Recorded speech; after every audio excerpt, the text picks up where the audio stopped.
Hello दोस्तों, नमस्कार। स्वागत है आप सभी का एजुकेशन मंत्रा में। दोस्तों, बीएड अभ्यर्थियों पर लगातार जो संकट है वो गहरा रहा है। हाई कोर्ट ने अपने ही फैसले पर लगाई है रोक। अब इससे जो मुश्किलें हैं वो बढ़ रही हैं और यूपी में नई प्राथमिक शिक्षक भर्ती जो आने वाली है उस पर क्या कुछ प्रभाव पड़ने वाला है, इस पर भी हम प्रकाश डालेंगे। तो चलिए दोस्तों, वीडियो को लाइक एंड शेयर करिए फटाफट, और चैनल पर फर्स्ट टाइम विजिट करें तो सब्सक्राइब भी करें, क्योंकि इसी प्रकार के रियल और ऑथेंटिक अपडेट्स हम आप सभी को प्रोवाइड करते हैं। तो चलिए दोस्तों, बात हम शुरू करते हैं। देखिए, राजस्थान में जब बीएड को बाहर किया गया तब से इसका मामला तूल पकड़ने लगा और ये हिमाचल प्रदेश तक पहुंचा।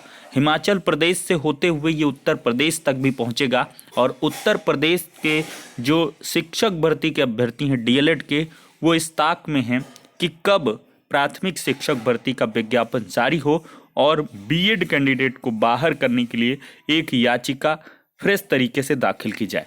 तो इस पर हम आपको एक रिपोर्ट दिखाते हैं। देखिए, ये जेबीटी भर्ती का मामला है। इसमें बीएड वालों को शामिल करने के फैसले पर हाई कोर्ट ने खुद रोक लगा दी है। देखिए, हाई कोर्ट ने सरकार की पुनर्विचार याचिका पर पारित किया आदेश। हाई कोर्ट ने जेबीटी के पदों के लिए बीएड डिग्री धारकों को शामिल करने के अपने ही फैसले पर फिलहाल रोक लगा दी है। न्यायाधीश तरलोक सिंह चौहान और न्यायाधीश सत्येन वैद्य की जो खंडपीठ है उसने सरकार की ओर से दायर पुनर्विचार यानी कि रिव्यू पिटीशन की प्रारंभिक सुनवाई में पुराने फैसले पर अमल करने पर रोक लगाने के आदेश पारित कर दिए हैं और सरकार ने कुछ माह पूर्व जेबीटी के 810 पद भरने का फैसला लिया है। तो दोस्तों, यहाँ पर जेबीटी व बीएड प्रशिक्षित युवाओं में विवाद है। इस मामले में प्रदेश के जेबीटी व बीएड प्रशिक्षित युवाओं के बीच विवाद चल रहा है। बीएड प्रशिक्षित युवाओं का तर्क है कि वो पूरी तरीके से बड़ी कक्षाओं को पढ़ाने के लिए प्रशिक्षित हैं, तो छोटी कक्षा के विद्यार्थियों को भी पढ़ा सकते हैं। जेबीटी प्रशिक्षुओं का तर्क है कि उनके वर्ग में दूसरे को भी एंट्री देने से उनके अधिकारों का हनन होगा। तो प्रदेश सरकार की जो पुनर्विचार याचिका है उसको एक्सेप्ट करते हुए यहाँ पर अभी नहीं होगी बीएड की जेबीटी भर्ती में एंट्री। तो जेबीटी रिजल्ट घोषित कर पाएगी सरकार। देखिए, हाईकोर्ट पर फैसला स्टे होने के बाद अब ऐसा माना जा रहा है कि सरकार इस केस में रिजल्ट घोषित कर पाएगी। इस बारे में हालांकि अभी महाधिवक्ता कार्यालय से शिक्षा विभाग की बैठक होनी है। इसके बाद ही यह कंफर्मेशन होगी और कर्मचारी चयन आयोग को सूचना दी जाएगी। लेकिन चूंकि पिछली जजमेंट स्टे हो गई है, इसलिए अब रिजल्ट पर रोक नहीं है। बीएड वाले अब इस भर्ती से बाहर हो गए हैं।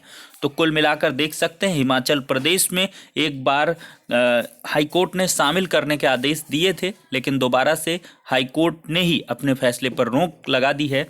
अब बीएड की जो एंट्री है वो यहाँ पर नहीं हो पाएगी।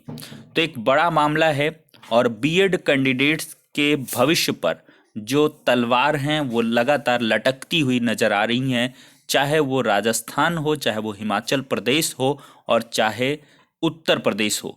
उत्तर प्रदेश में हालांकि सरकार बीएड अभ्यर्थियों के साथ है, लेकिन यहाँ पर एनसीटी की अधिसूचनाएं और तमाम सारी चीज़ों तथ्यों बिंदुओं को लिया जाए तो उससे बीएड कैंडिडेट्स थोड़े से कमज़ोर नज़र आते हैं। तो इस वजह से बीएड कैंडिडेट्स को भी यहाँ पर सतर्क रहने की आवश्यकता है। प्राथमिक शिक्षक भर्ती के विज्ञापन जारी करवाने में अगर देखा जाए उत्तर प्रदेश में, तो बीएड कैंडिडेट्स का जो प्रयास है वो शून्य ही है। बीएड कैंडिडेट्स कभी भी नज़र नहीं आ रहे हैं कि प्राथमिक शिक्षक भर्ती के लिए इतने बड़े स्तर पर आंदोलन हो रहा है, इतने बड़े स्तर पर अभ्यर्थी प्रतिभाग कर रहे हैं, लेकिन बीएड कैंडिडेट्स कान में तेल डालकर बैठे हुए हैं और उनको प्राथमिक शिक्षक भर्ती में बराबर का हक भी चलेगा मिलना चाहिए। तो ऐसे कैसे चलेगा भैया? तो आप सभी को एक मंच पर आना चाहिए। कम से कम नई प्राथमिक शिक्षक भर्ती के आंदोलन में आपको हिस्सा लेना चाहिए, प्रतिभागिता सुनिश्चित करनी चाहिए, जिससे कि कोई विवाद भविष्य में ना बन पाए और आप भी कुल मिलाकर प्राथमिक शिक्षक भर्ती में बराबर के हकदार हो पाओ। तो फिलहाल के लिए दोस्तों, आपको सतर्क रहने की आवश्यकता है और बीएड कैंडिडेट्स के बारे में ये सूचना थी तो हमने बता दिया है। तो फिलहाल के लिए इस वीडियो में इतना ही, नेक्स्ट में मिलते हैं।